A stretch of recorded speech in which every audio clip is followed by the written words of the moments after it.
श्री हरिवंश श्री राधा वल्लभ श्री हरिवंश। ओम अज्ञानतिम्रान्धस्य ज्ञानाञ्जनशलाकया चक्षुरुन्मीलितं येन तस्मै श्री गुरुवे नमः। श्री राधा। आज के सत्संग में भगवान की अति दयालुता के बारे में वर्णन किया जाएगा। भगवान का एक स्वभाव केवल कृपा करने वाला है। भगवान केवल कृपा ही करना जानते हैं। इस सत्संग के माध्यम से आप इस बात को समझेंगे। हमें सत्संग क्यों सुनना चाहिए, पहले इस बात पर चर्चा कर लेते हैं। बिना सत्संग के भगवत प्राप्ति कैसे होगी भाई? विवेक कैसे आएगा? सत्संग से ही आएगा। भगवान की वार्ता, भगवान की चर्चा, भगवान की गुण लीला की चर्चा ही सत्संग को मानिए आप। जब तक ये चर्चा नहीं सुनेंगे तब तक आपके जीवन में कैसे प्रेम आएगा, भगवान के प्रति कैसे समर्पण होगा? तो बिना सत्संग के भजन नहीं होता है। भजन का एक अंग सत्संग भी है। जैसे आप भगवान की पूजा करते हो, अर्चना करते हो, है ना, उसके साथ भगवान की गुण लीला को सुनना, नाम का जाप करना, भगवान के रूप का जाप करना, धाम में निवास करना, सेवा करना, भगवान की संतों की सेवा करना, ये भी भजन का अंग है। केवल पूजा आरती ये सब भजन नहीं है। वास्तविक भजन यही है, भगवान का रूप, लीला, गुण, धाम, भगवान की कथा आदि आदि। तो सत्संग हमें रोज करना चाहिए, रोज सुनना चाहिए, क्योंकि हम रोज भोजन कर रहे हैं, रोज सांस ले रहे हैं, हर पल सांस ले रहे हैं, तो रोज तो भजन करना ही चाहिए। क्योंकि भगवान की माया इतनी प्रबल है कि यदि भजन नहीं हुआ तो हम उसी संसार में, उसी भोग में, उसी दुख में पड़े रहेंगे। हमारा विवेक जागृत नहीं होगा और हम भगवत प्राप्ति की ओर नहीं बढ़ पाएंगे। चलिए, भगवान के दिव्य जो लीलाएं हैं उनमें एक प्रमुख लीला पर चर्चा करते हैं। एक बार नारद मुनि जी को ध्यान साधना करते हुए इंद्र डर गए।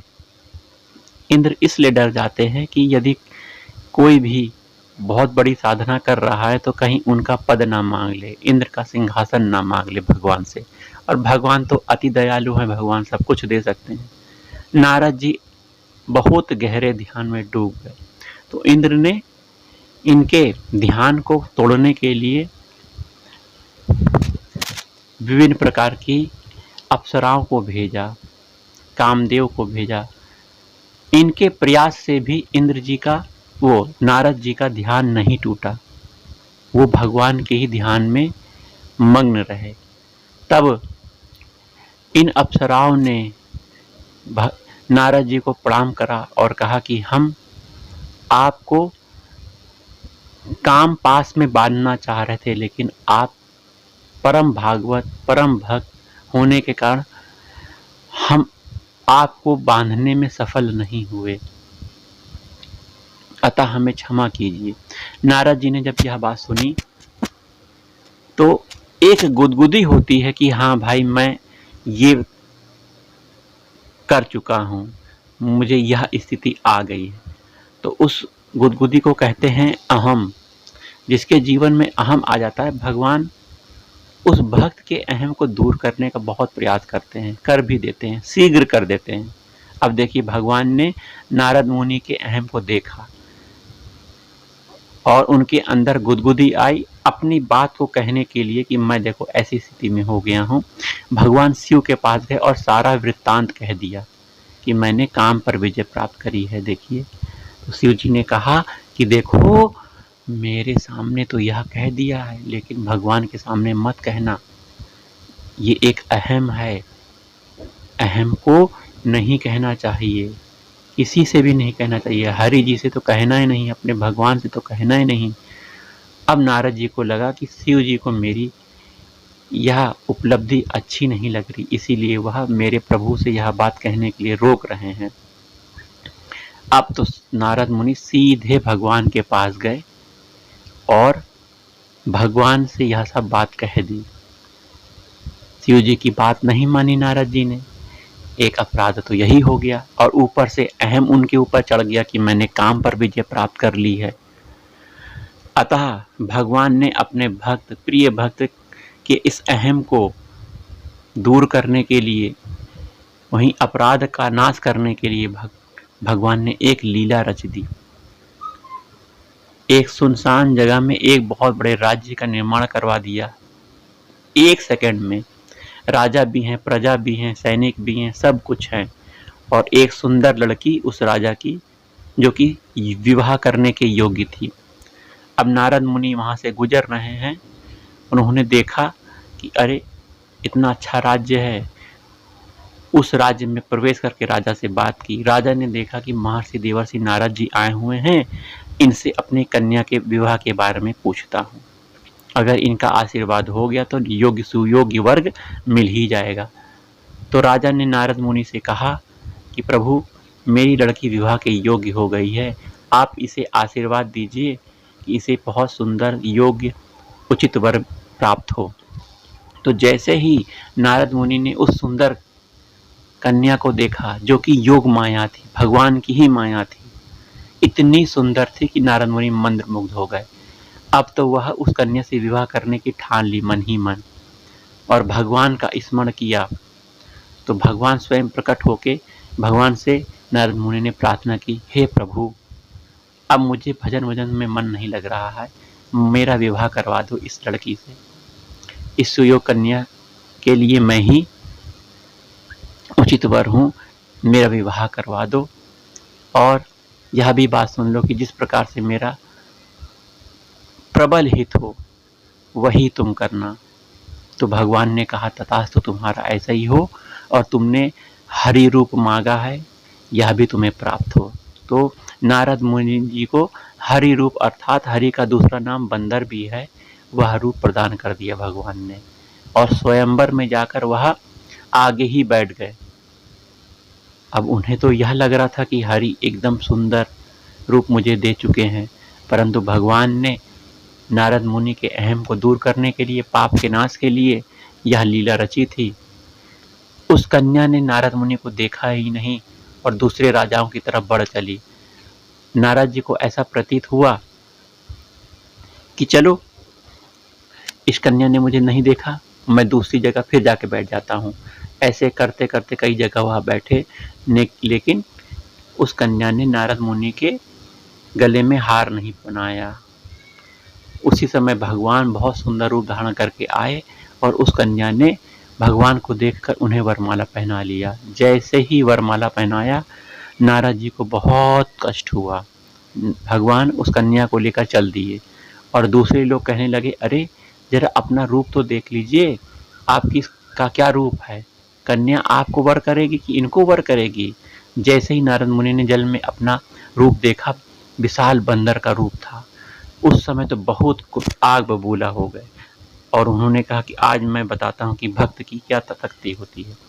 तुरंत भगवान के पास जाके कहे कि आपको अपने भक्त का सुख देखा नहीं जाता, जाइए मैं आपको श्राप देता हूँ। ऐसा उन्होंने कहा कि जिस प्रकार मैं पत्नी के वियोग में, स्त्री के वियोग में तड़प रहा हूँ, आपको भी अपने पत्नी के वियोग में तड़पना पड़े, और जो आपने यहाँ मुझे मरकट बंदर का रूप दिया है, यही बंदर आपकी सहायता करेंगे। तो भगवान ने कहा, तथास्तु। उसके बाद भगवान ने अपनी पूरी माया को गायब कर दिया। न कोई राज्य दिखा, खत्म हो गया, न वो सुंदर कन्या दिखी, सब गायब हो गए। तब अचानक नारद जी को बोध हुआ कि ये क्या हो गया, मैंने अपने ही प्राण धन भगवान को श्राप दे दिया। भगवान ने कहा, तथा मैंने तुम्हारा श्राप स्वीकार कर लिया है, अब इस श्राप